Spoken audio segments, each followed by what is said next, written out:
Andy, what's today's bit?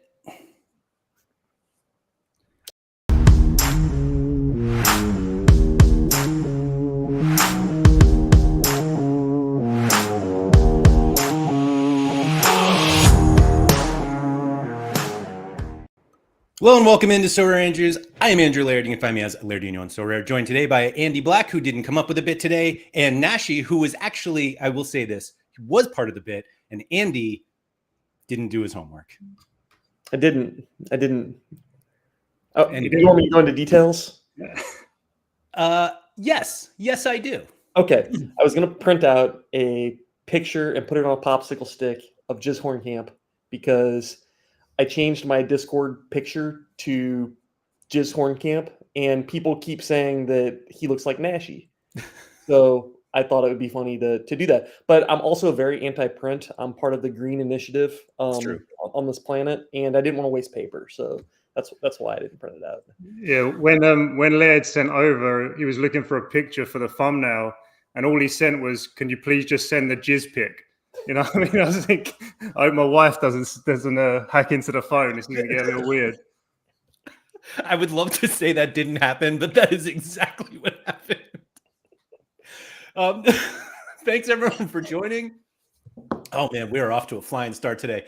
It's Gusto, Ben Johnson, and Sorare CEO Nicola himself. First podium, hopefully the SO5 one will follow.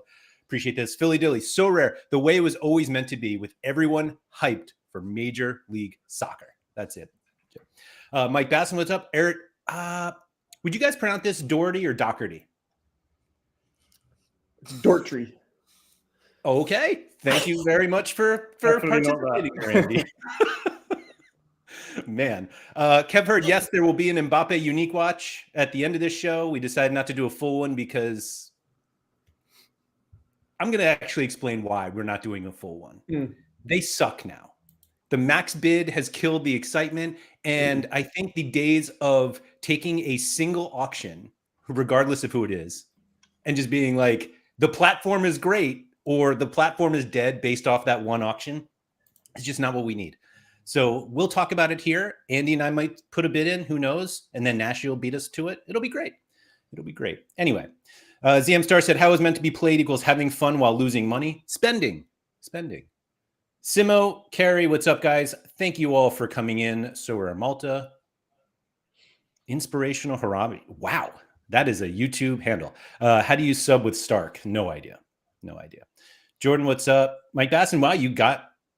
Should I read that out loud? I'm not going to even read it out loud. Braden, appreciate that. I was curious about this too. Andy, you live in an Oculus now? No. That's like my job. I work on them. You know, like hammer, nail, screws. Okay. Gotta repair them. Okay, that's fair. Anyway, thank you everybody for coming in. Andy, I was just thinking you could have just held up like an iPad with Jizz Horncamp's face on it. I mean, all these great ideas from you, Laird, 3 minutes after the show starts. Yeah. No, that's fair. Yeah.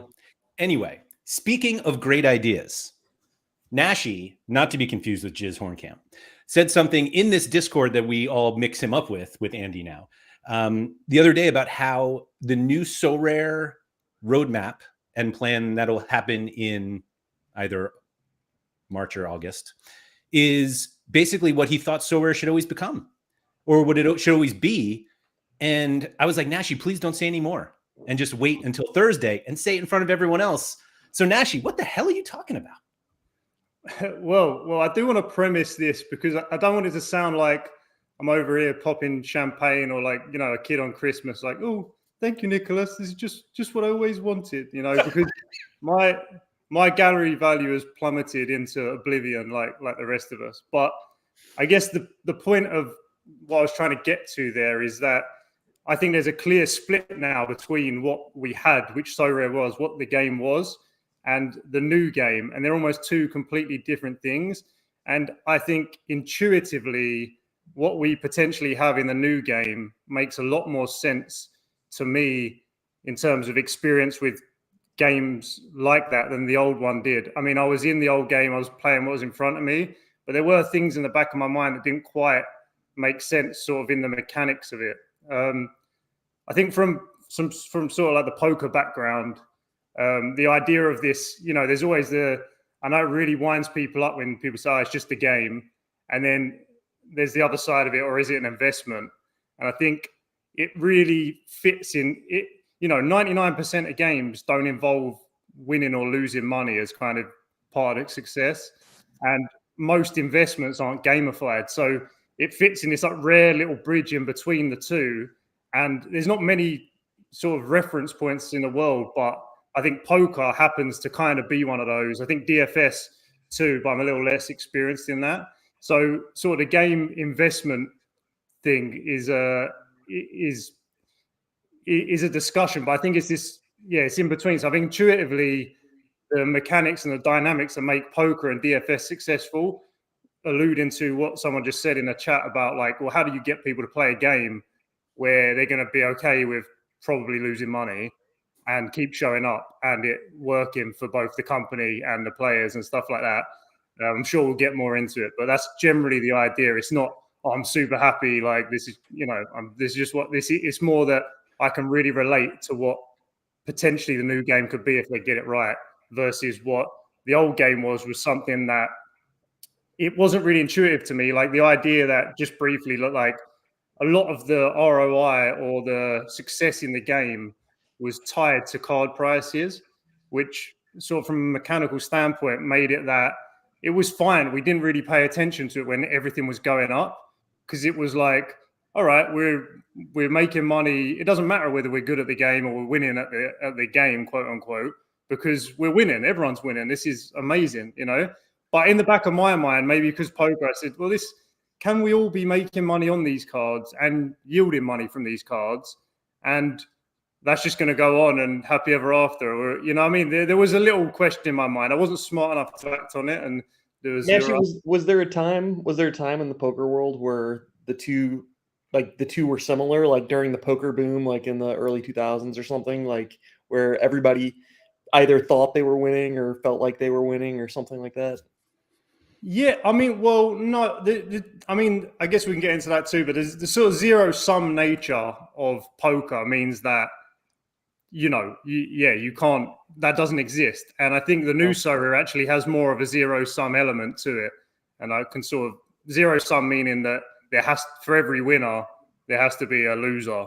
And that's how the economy works. But there was the time in poker, and like, it was just actually, unfortunately for me, before the generation just before me, where this game was growing, it was getting hugely popular, and maybe not from the game itself, but there was sponsorship money just flying in from ESPN. They were showing it on thing, and there was these professionals who, like a friend of mine, he won a tournament and he was living in his basement in the Carolinas, and the next minute he's getting offered sponsorships from, they're just throwing money at him. So yeah, there was a time in that boom where it happened, but with Sorare, intuitively to me that was a bit worrying. But I was on the train, I was loving it. I was looking at houses in Beverly Hills, thinking, yeah, we're on our way there. Mm-hmm. But what kind of happened on the flip side of that was once everything started going down in terms of card prices, there's people that could have been the best Sorare manager ever in terms of scouting, lineup selection, and everything. And once the snowball started rolling downhill, that didn't matter. How they played the game didn't even matter anymore, because if they bought in at the wrong time and the card prices, which are in our control but mainly out of our control, were going down, that's not a game mechanically that I think people will be attracted to in the long term. And I don't know if that, I don't even, like I said before, I haven't thought these thoughts out or spoke them out before, but if that makes sense what I'm saying, that's kind of where I'm getting at. All I heard was that as card prices went up, you were like, this isn't right. And then they went down and you were like, okay, I liked it. No, I'm just kidding. I think the thing that you like really nailed in that was you could be really, really good at Sorare, and depending on when you bought in, look like a failure because the values of your cards are down. And the comparisons to poker and DFS kind of reminded me, when I did the DFS content, I used to do it with a guy named Jordan Cooper, and he always said that DFS, and he came from a poker background as well, but both of those games are basically money games that were played with other like poker was a money game that was played with cards. It was not a card game that had money in it. And DFS was basically a money game where you use essentially lineups, and it wasn't really a lineup game. And I always thought that Sorare was different. I didn't look at Sorare as a money game that was played with JPEGs, but a lot of that was because we won the JPEGs as opposed to winning the money. And now it seems like it's a little bit more of a, maybe it's a money game and kind of like a resource allocation game, which sounds really fucking boring. That, like, I don't know why anybody would play that. but I agree that it just feels like the new way makes a little more sense.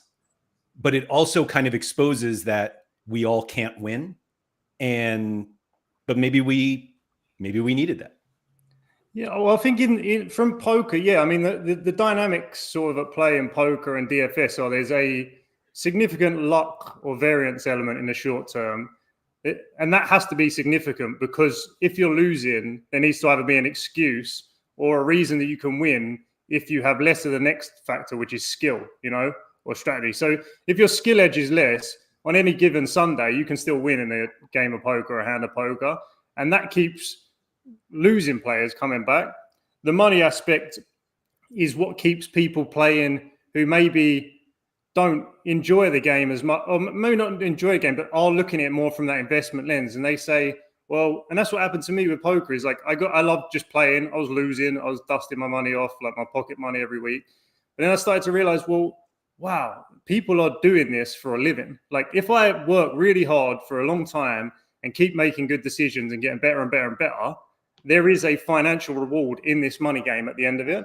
And I think with a new structure, if they do it right, that can be possible. And that's an exciting sort of dream to lead up to. And it's merit-based. It's not this sort of thing that they kind of fell into it. I can see why there was like the kind of like, if everything's based on card values, you basically need to ensure that you just keep bringing more people in, and that's the only way to sustain card prices, right? I don't want to call it the P word, but there's them sort of dynamics of what exist in sort of Ponzi scheme. Yeah. And almost in Ponzi schemes, sometimes they give you a little bit of money to dividends or whatever to keep you invested. And that, looking back in hindsight, like the thresholds and that whole dynamic almost felt a little like that in a concerning way, Whereas now, if you look at the new game and you can explain to someone that, all right, well, if you want to play, limiteds this season, Premier League, you want to play the Premier League,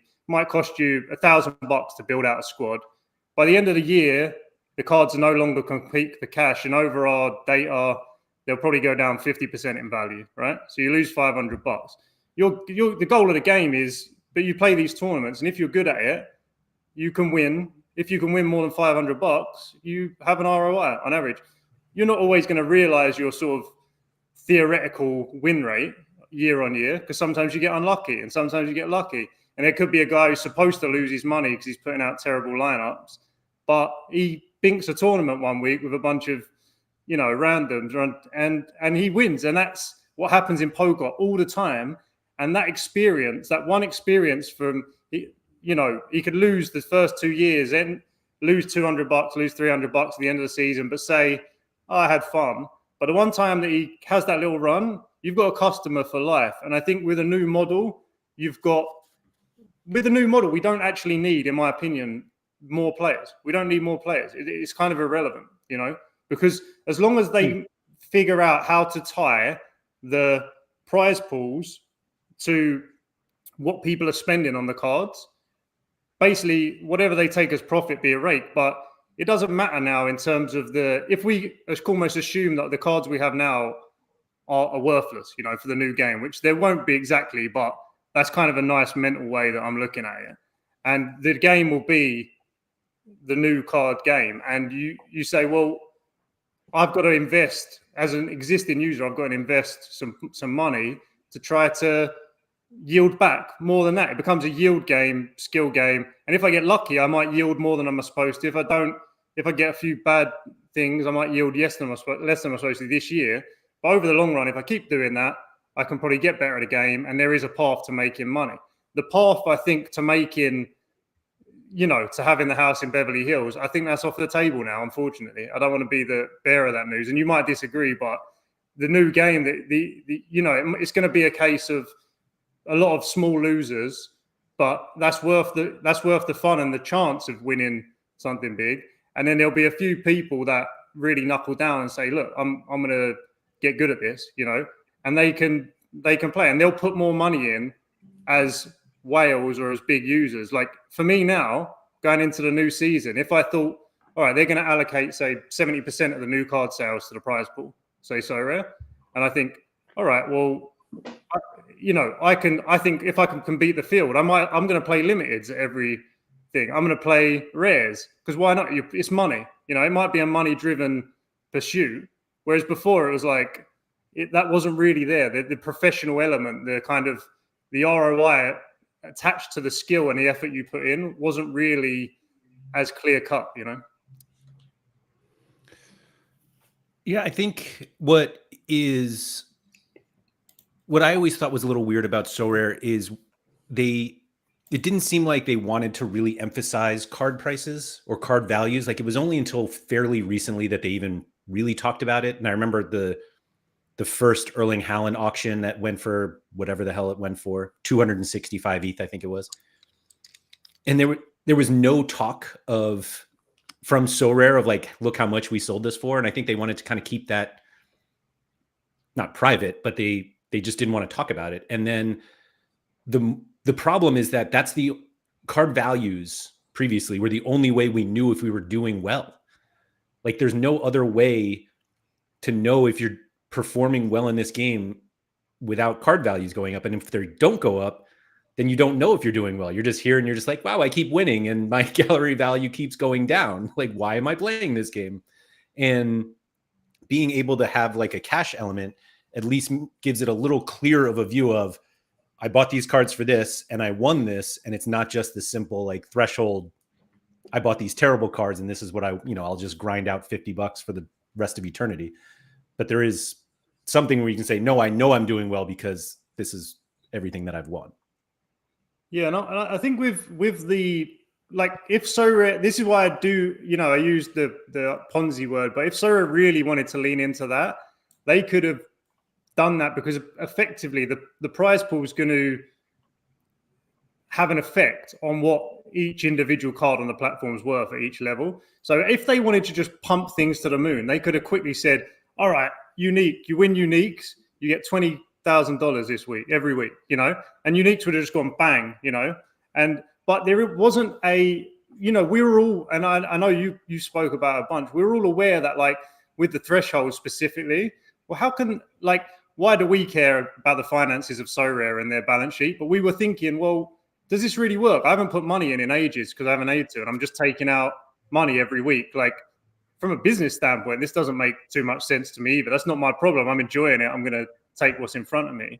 But if you said that, so going towards the prize pools is that like, if they need to put a mechanism where it's easy to understand that year on year, not just, we're going to change things. They can't just pick a number out and say, this is what this prize pool is. This is what this prize pool is. It needs to be structured in a way that is to do with their revenue, to make us to make it transparent to us that, all right, well, this year, if people spend, $1 million on Premier League cards, X% of that needs to be guaranteed to go into the cash prize pool for the next one, say, and that's fair. So, because then if demand goes down and people stop playing and people only spend 500K on the next season ones, it's reasonable then for them to put 50% of that, and the prize pool goes down. But then we know what the prize pool is, and the new season cards will have a value depending on what the prize pool is going into it, if that makes sense. So I really think they need to get this right, because you need a structure of the game to go into to know what you're doing. And that's something that I don't think they've done with their communication up to now, because we don't know whether, simply put, if the amount given away in each of these competitions can have a significant impact on like what the theoretical value of a new season card will be, it needs to be tied to something. And the theoretical value of the old season cards, because with the old season cards, you're competing to win the new season cards to win that cash. So it's like it all staggers down. It's important information for us to know. Yeah, exactly. And I think if they do it, and I think they have, I mean, from their point of view, they should tie it to their income, because then we've got a game for the next 10 years. And then you could sit down and say, well, I think I'm going to try and get really good at this game. I think there's money to be made. I think people are making mistakes. I think this region's softer and everyone's doing this, that, or the other. You can start strategizing. And I know them kind of things will be intuitive to you from your DFS days and poker, but that's kind of how it works. You're trying to beat other people for your share of the pie, and that model is sustainable. Whereas before it was, we're going to buy a share of the pie and hope that more people just keep wanting to buy the pie and we can sell it at some point for more or whatnot, if that makes sense. So I hope I'm not rambling too much, because like I said, when I had no idea really what I was going to be talking about, and verbalizing it is a little tough. No. I think it's crystal clear. I'm going to take an aside here. Have either of you looked at where the Mbappe auction unique is right now? I did, yeah. It's a lot. Andy cheated. It is a lot. We've had 3 different Sorare managers bid over $100,000, which is fun. Frank C. Bellama and J.R. Duke is currently at the top at just under $109,000. That's 36 ETH and change. I look back, the cheapest Mbappe is 109.5 ETH, which at the time was $195,000. So we're more than halfway there to the last one. I'll say these guys all have ambition for sure. Yeah, I'd say so. So what did we say? Bambi, Roxy, and Max have the existing Mbappes. And so, yeah, these guys need one. Simple as that. Laird, if you pull the Sorare data page back up real quick, the ugly brown one, what's the price on that one? 64,000? 64K, which was 116 ETH at the time. Okay. So ETH was just way down or something at the time. Yeah. Gotcha. I believe Pranksy was in on this auction last year. Yeah. He went up to 100 ETH, and then Bambi and Roxy fought it out after that. And then, so Roxy has one, and then Bambi's obviously going after, or no, I'm sorry. Pranksy's going after this one. So maybe not anymore. You think he's tapped out at 35 ETH? No, but maybe. We'll see. We've got 37 minutes left, so we'll see. What do you guys think about like the role of, because there's a lot of like anti-whale sentiment, in the old game, because they're pay to win, blah blah blah.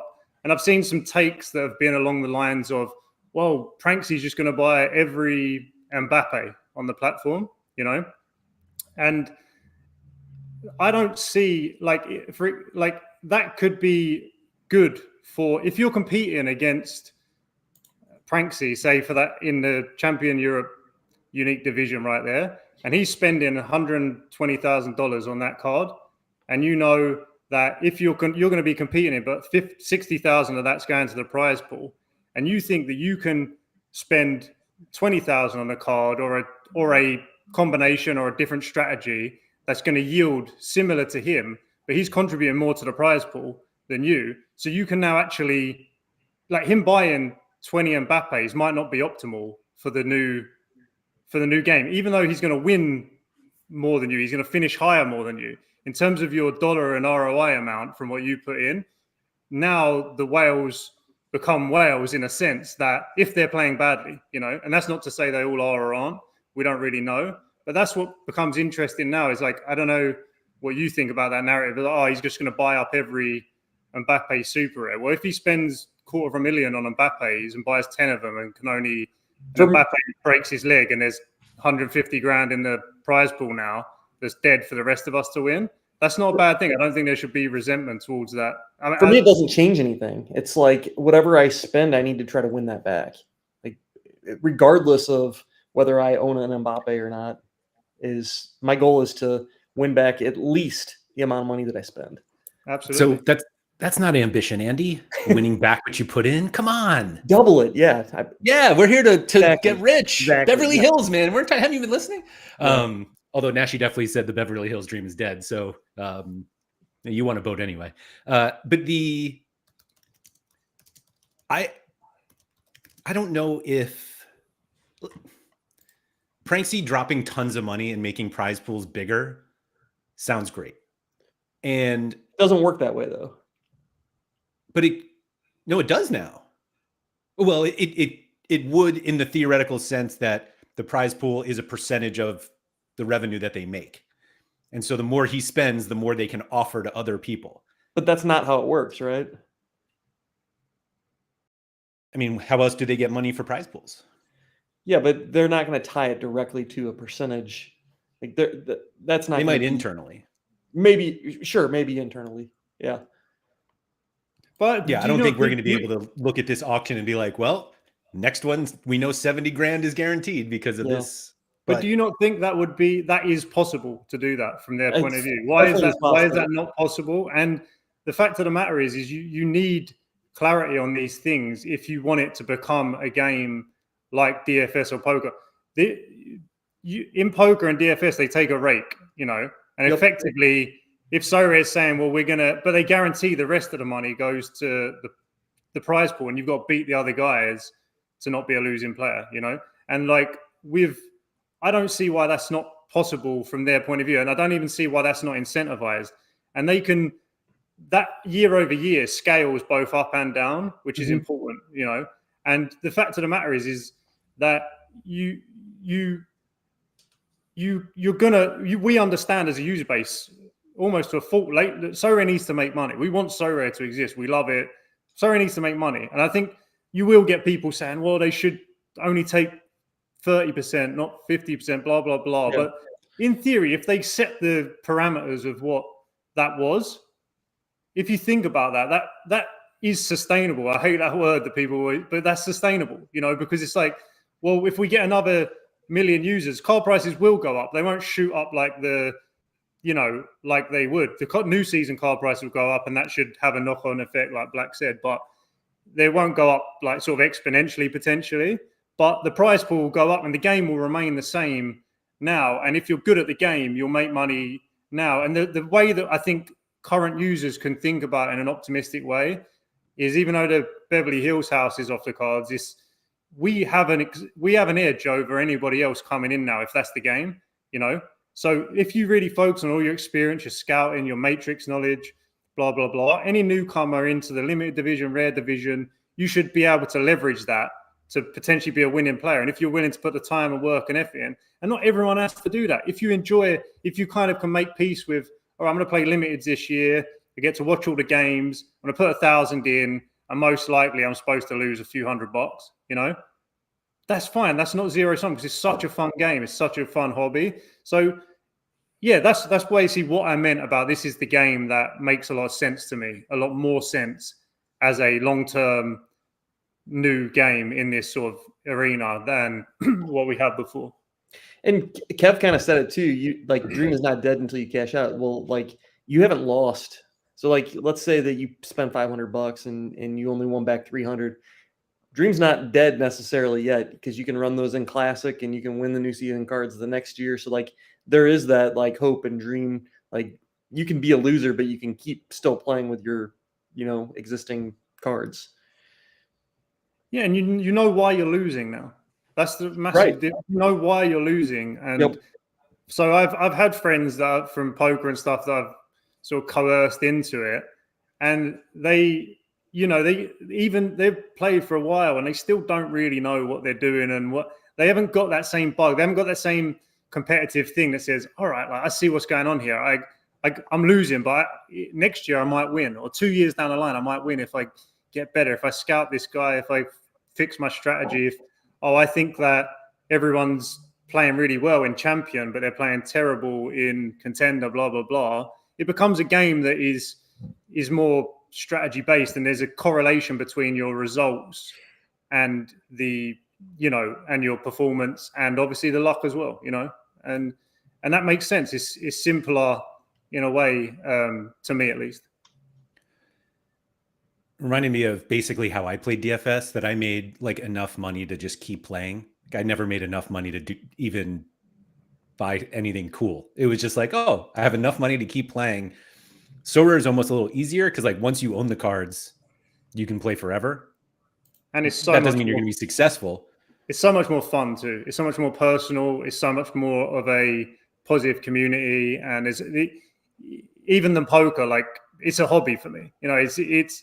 I think if you stripped it away, you'd say, "Wow, that's where it stops being zero sum." And people ask that about poker all the time because I host games. They say, "All right, so you make X amount out of this game. That means everyone else is losing or other people are losing. Why do they show up every week?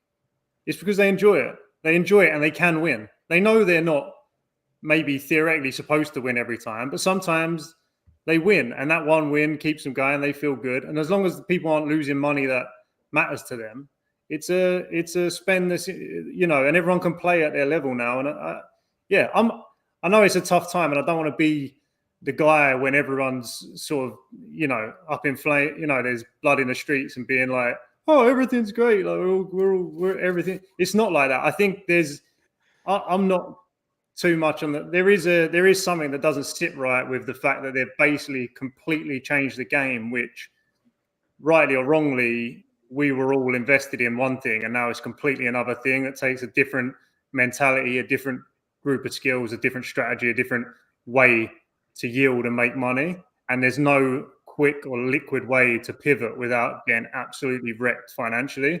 You know, there is something that I think is a little bit wrong with that. But at the same time, you know, I think there'll be people there that have made peace with it and say, all right, well, what do I need to do going forward? And if Sorare get it right, there's a game there that they can really enjoy and they can win at if they get good. And I think that's kind of what I meant by that makes sense for what Sorare was always going to have to converge to be. Part of the conversation that we had a few days ago about the new structure that you said, and it was basically it falling card prices now makes sense. And that sounds very dramatic, but you were basically like, I think it was in response to something about, you know, what do you tell people who who bought a bunch of cards and just get wrecked value wise? And your response was basically like, what is the argument that you would give someone that if they bought an Erling Haaland in August, that it should be worth just as much or more in January when you have less utility? And I think because we now have this new season, old season split, it's easier to see basically the utility lifespan of a card, at least in new season, that in August you have the entire season to yield from it. And in January, you only have half of the season. And if that's the case, the one in January really should not be worth more than it did in August. And the new structure, at least from the in-season cash point of view, I think just clarifies that. And that doesn't mean every card goes down. Like players, you know, get new roles and they're more valuable because they went from basically providing zero utility to more. But it at least gives us the view of, if nothing changes, I'm basically buying this card early so that I can get an earlier start on getting a return from it. And if I wait, it'll be worth less and I'll just have less utility with it. Laird, do you think that they'll backload the prize pools to make people want to get into those cards later in the season and sustain those values? So I think they should, if only less because of sustaining the values, although that's a wonderful byproduct. They'll make more money probably if they do that. Well, I'm just thinking of it of how many people theoretically can actually get cards early in the season. Like, we don't know if they're going to completely change the way that they do it, but it feels like they should have bigger prize pools when more people have bought cards. Yeah. That made sense in my head. You're beating more people, essentially. But it's also more people have like contributed to the prize pool. Sure. Yeah. Yeah. Oop. Bye, Nashy. There he is. I don't know what happened there. Mbappe update, nothing's changed in 18 minutes. Max bid. Yeah, I think in when it comes to that, that I intuitively before when I joined, the lifespan was the whole career of the player, and you kind of knew that in a way, but it seems so incomprehensible to kind of figure that out, you know. And there was so much value was to do with speculation of not only that player but the platform and what's going to happen and demand and supply, that it was there. Like, you knew that, all right, well, this guy, you know, this guy at 33 is going to be worth less because of the utility than at 28. But we didn't really care because the utility and the yield was such a small factor in our ROI at that time, when it was all to do with our card's going to go up or not. It was closer to an investment where we were buying this token and hoping that someone down the line, because of demand, was going to buy it for more. Whereas I think by shortening the lifespan of that sort of strategic tool, which is the card, which is the player you can play for the cash, it's easier for us to comprehend that now, you know, and for new players coming in, you know, if I can use the guy for half a season to win cash, there's very little that would justify why he's going to be worth more in January than thing. And I think somebody was saying that, well, you know, how are you going to get people to intuitively understand, well, if they buy cards at the start of the season, they're going to just go down. Like, people aren't going to want to join. But that's where the yield becomes more of an important factor now, because, like Andy said, you're trying to yield back more than that. And I think because we're so scarred from everything, but I think for new people, that they'll accept that. That's intuitive coming in, and it's transparent, and it's a clearer sort of structure than what we had before. Sora Malta said, I think they've made the game easier for bad players and new users by making the structure more linear and refined. I see more longevity in Sorare now.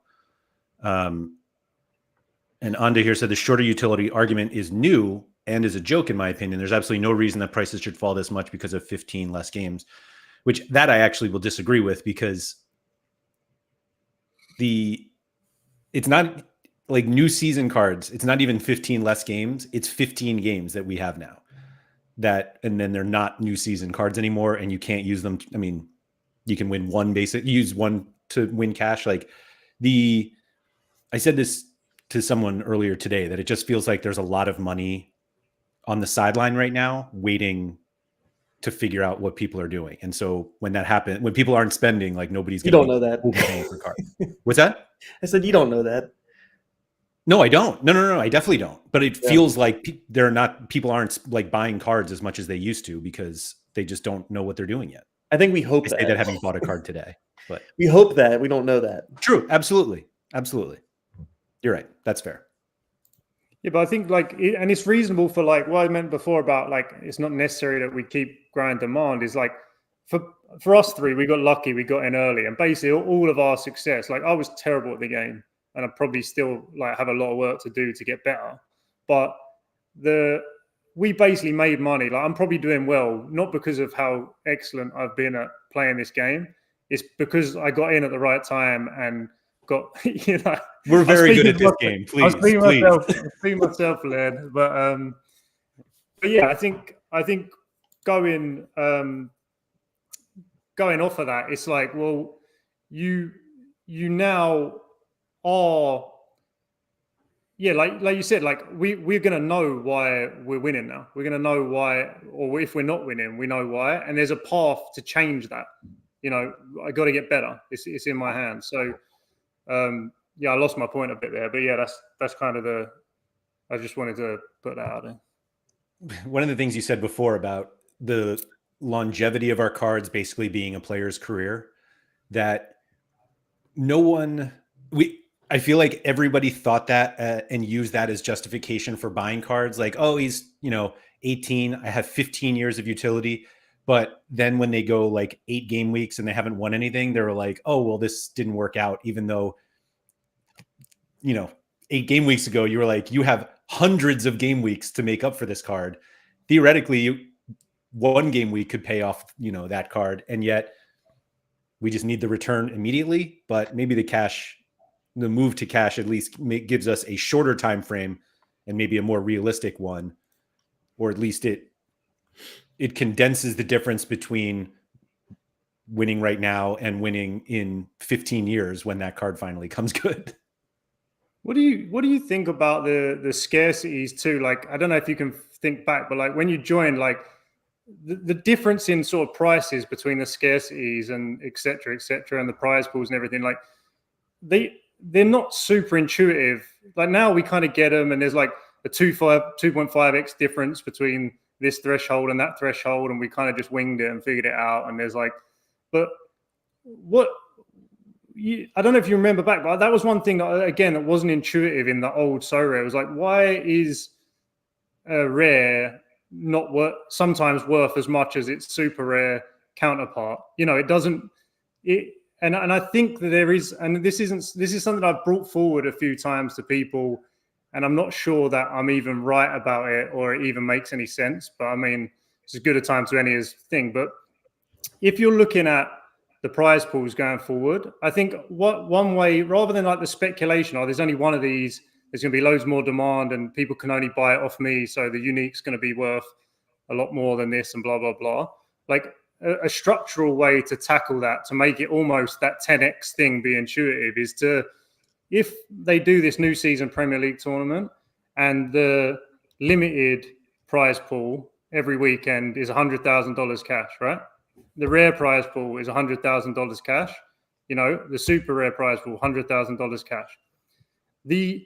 Eventually, in the free market over time, the prices should converge to that 10x sort of thing, because you're paying the extra to compete against less people for the same amount. So like the expected value in terms of ROI will be the same, but the expected value in a dollar amount will go up as you go up. So people can play like they do in poker or DFS to more their personal, private financial means. And what they can also do is they say, well, all right, I think that I can beat the game higher up, and I'm going to take that risk, knowing that not because I can maybe beat it for more ROI, but I can make a higher dollar amount from that thing if I do the same as I'm doing in limited and rare.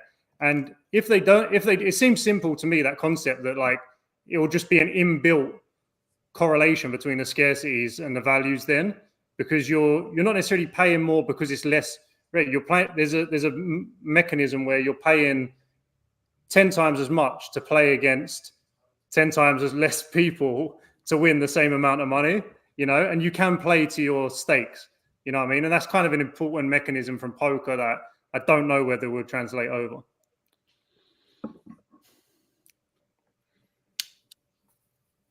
I think that might be the single best idea I've ever heard. Wow. Okay. I want to like screenshot this when, like, you know what I mean, all goes up in flames and you said you didn't prepare. No, my response to the earlier thing about, of why like rares weren't 10 times more valuable than limiteds and whatnot, is because I feel like that assumes the same number of people interested in those cards. Like the demand would follow that 10x, and it just didn't. That there were many more people that wanted rares than super rare. Like it wasn't 10 times more people wanted rares than super rares. It was demand and utility. Like limited pro didn't exist, right? So like you couldn't use as many of them in different competitions, right. And yeah. And there was a time where we could use rares in super, like you could use rares in 3, like rare, pro. Like, do you remember when super rare? Remember when super rare goalkeepers were worth nothing because you could just run a rare yeah. And so I think the reason why we never got kind of the consistent multiple on cards as you move up in the scarcity is because we just didn't have a consistent multiple of demand. And I'm not sure we ever get there, but maybe kind of this idea of the exact same prize pools, but you pay more to compete against fewer people. Laird, the one thing that they do have now is consistent utility. Yeah. So like that's one baseline factor that they probably, is, I know that some people aren't happy about it, but that they probably got right, because now the utility across the board is, there's a baseline there. Well, it's not though, because you can use uniques anywhere. You can't use limiteds anywhere. I'm just saying, like it's like you cannot use a limited anywhere outside of limit. EV to do that, and you shouldn't do that. uniques to win limiteds. Come on, man. But I do think like what the first thing that stood out to me when the update was, and I think I said it to you guys, like, well, if you need 5 uniques now, that's a pretty scary jump between the scarcities. And I'm not saying it shouldn't be. I'm not saying that's right or wrong. I'm just saying that was the first thing that said, wow, like, because I was almost transitioning, and I've always been trying to move up. I started pretty much in rares and then and I've been building up over the years. And my goal was always to get to the top, just because that's, that's just a personal thing. But the transition between super rare and rare in the old game was, my strategy was I'm going to buy guys that have huge upside, in my opinion, that are just kind of like, their outcomes are either going to be, I lose a bit on this card, and he's kind of dusty, but then I'll whack him in 240 and maybe get some of that back. Or if what I think he can do, or whatever, if I think can happen, happens, I've now got a card that can actually, as you say, compete with a capital C or whatever. Yeah. And that was my strategy in moving up. And it's the only way that I could visualize myself, because I didn't have or want to put the money in to really compete with a Pranksy or a, what I'm saying? Yeah. But, an example might have been like this season that I did do was like a Lorenzo Insigne, right? No one wants a Lorenzo Insigne. He could transfer to Turkey to think he had an awful couple seasons. But if he gets it right, and for example, he could, if he got it wrong, my initial thought was, if he's dusty and he goes back to Italy and he plays for Fiorentina, I'll just run him in cap 240 and try and churn back some of them, But if he stays in the MLS, he gets his act together, John Herdman, they sort out a team. Now I've got an actually elite unique, which is so hard to get, an elite forward, So that was that in play. And I got that before the changes, obviously. But now I don't know if I would have done that, because the downside now is if he becomes a dusty guy, it's very, very risky. And I need to do that on more than, but I don't know if that makes sense. Like before, there was more of a hedge bridging between scarcities, because if the bets you made to get, and it could be at the same, it could be, people buying their first super rare and they think, oh, this guy might have a smash season. Like if he gets this transfer, he's going to be incredible.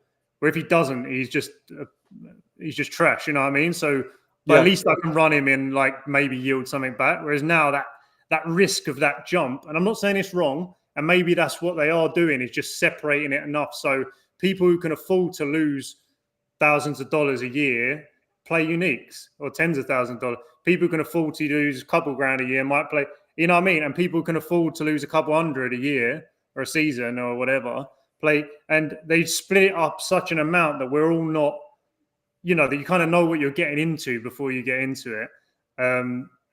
But yeah, that's kind of we got tough. I think two of the key points there is the game is more brutal. So now the game is more brutal because there's less fallback. You can't just toss a guy into cap 220 now. So the game's more brutal, and there's no progression. The progression is you getting your wallet out, and that's progression. It's not, I can maybe win a unique in cap 220 or cap 270 super rare to get me to the next level. Progression, it doesn't exist.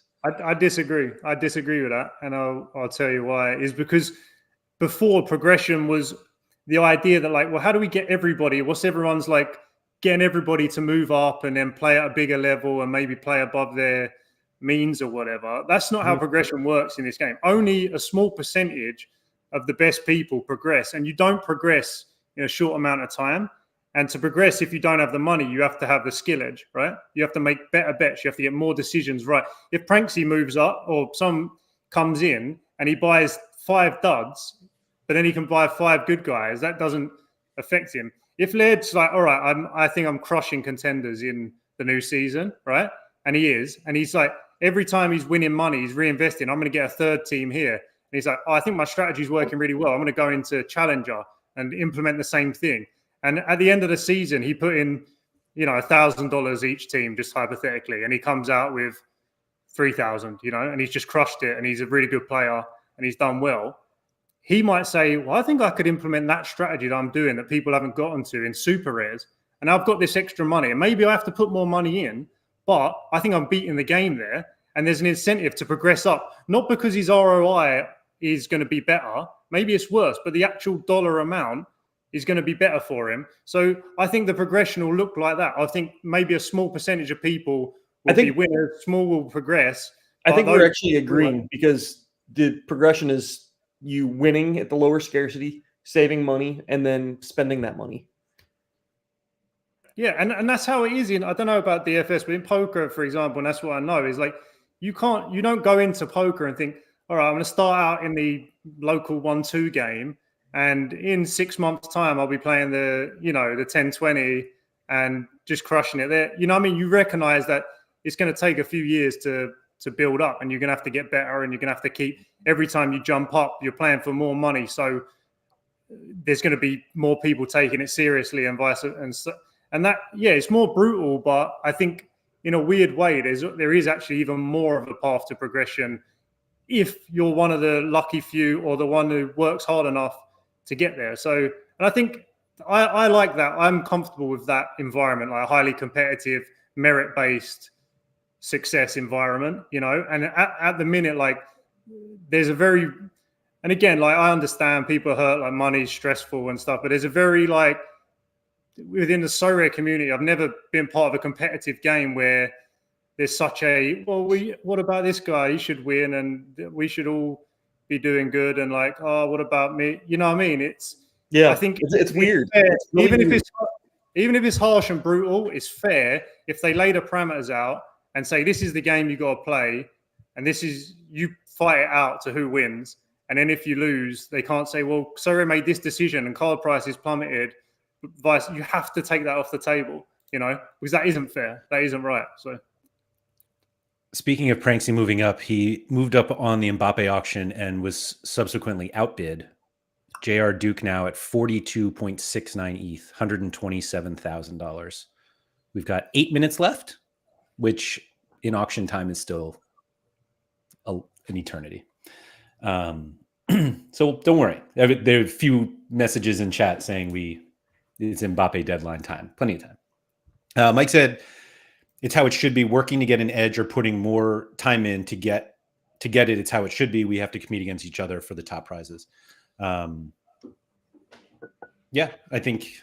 And I also think with the like there's other discussions about rolling locks, etc. And that I think they also have to get the balance right. Something I like about, like, basically the rolling locks, like not having them increases the variance, increases the luck.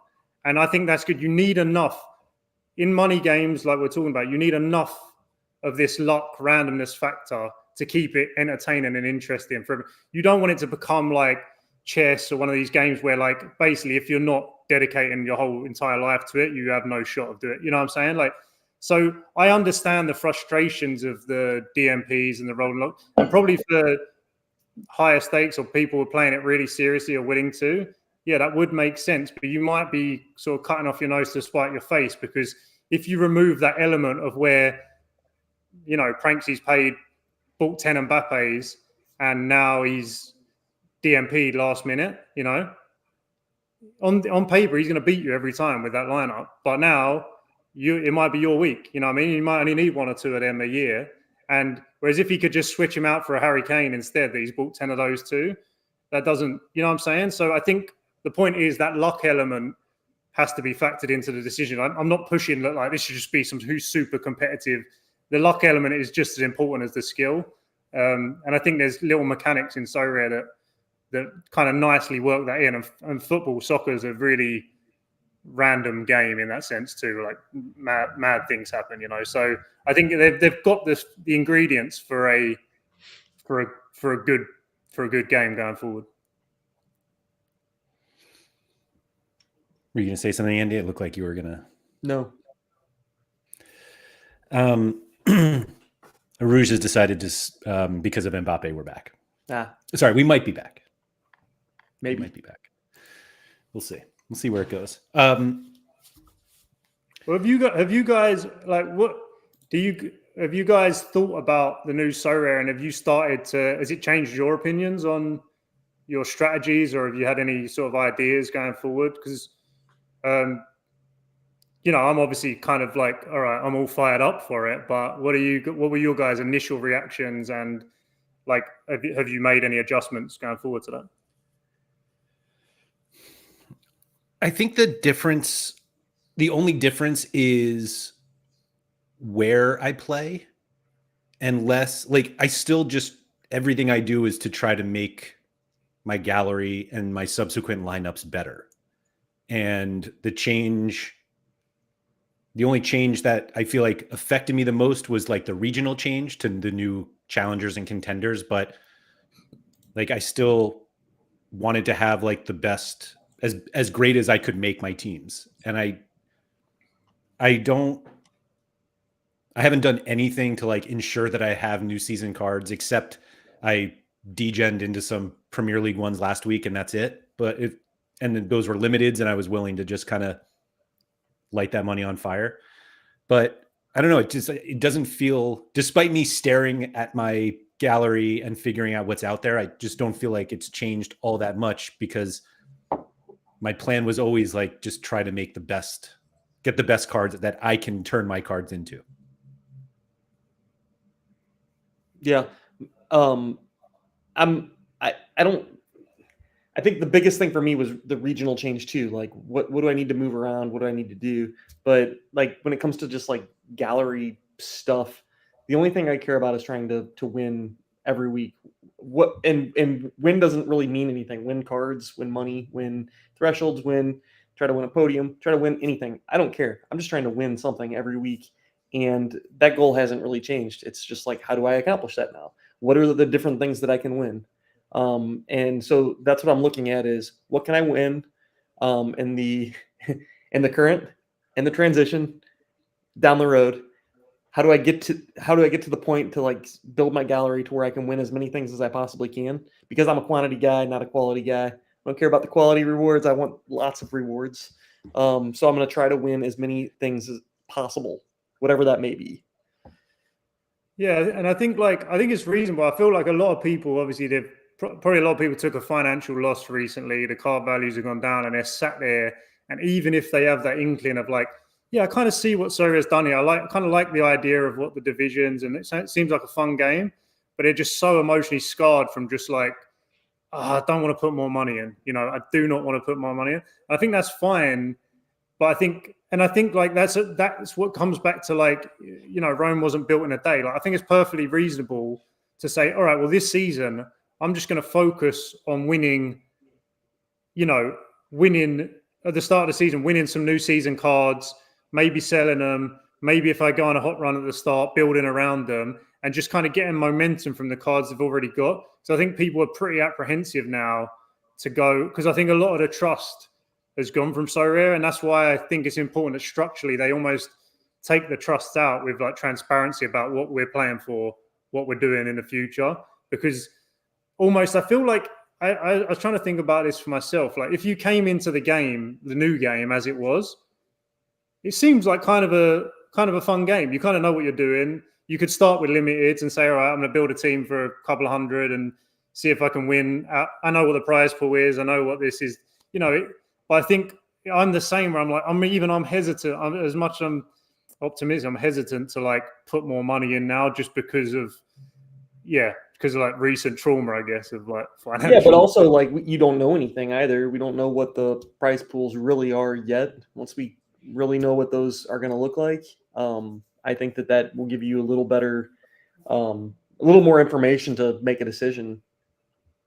Certainly helps. Yeah. We're at just about a minute left on Mbappe. Pranksy is at top at 44.3978 ETH, $132,000 and change. It seems like Bellama may have dropped out. Laird, so I've got a hot take for you.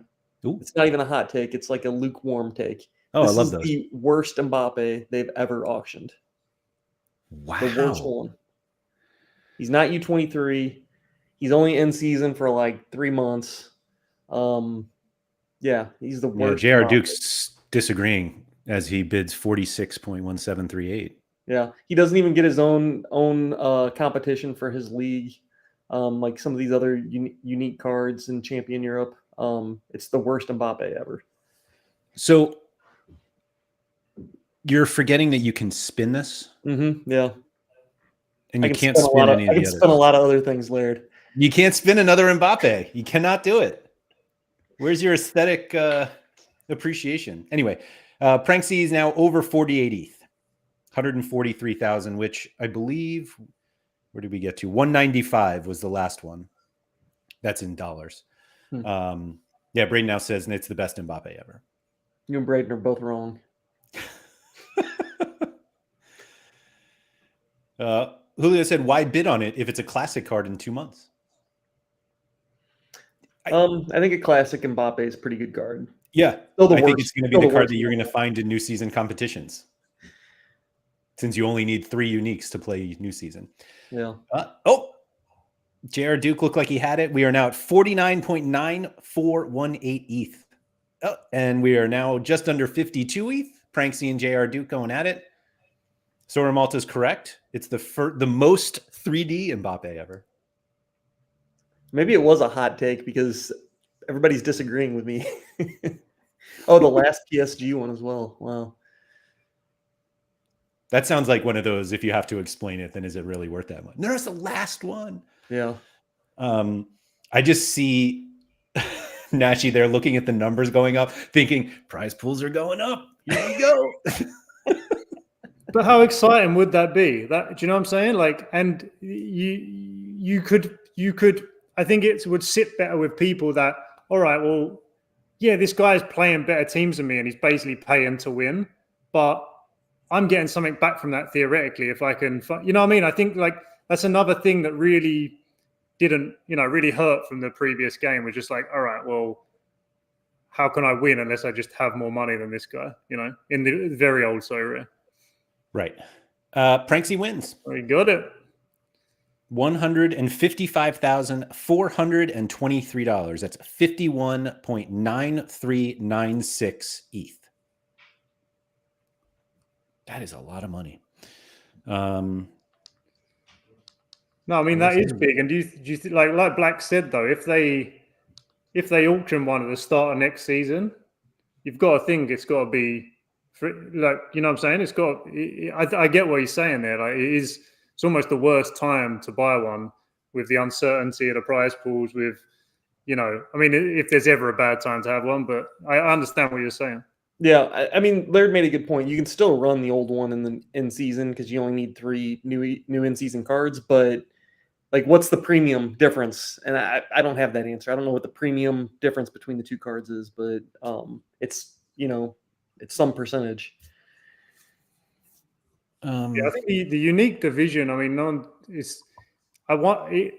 we're talking about. I'm sort of seeing the successes of potential of the new model, but like the unique division still becomes tough to, like, just because of the scarcity of there's just not enough cards to make it kind of work smoothly in a way that I can conceptualize right now. Do you know what I'm saying? Like the bottleneck of goalkeepers alone, say for new season, becomes an issue. Like they can't give out that many uniques that are player. Do you know what I'm saying? And if it's supposed to be the most prestigious, he's spending 150 grand on one card. It's right.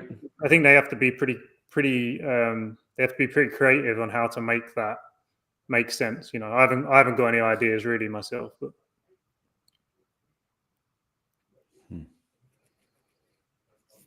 Yeah, David agrees that all these cards will be played in the new season comps.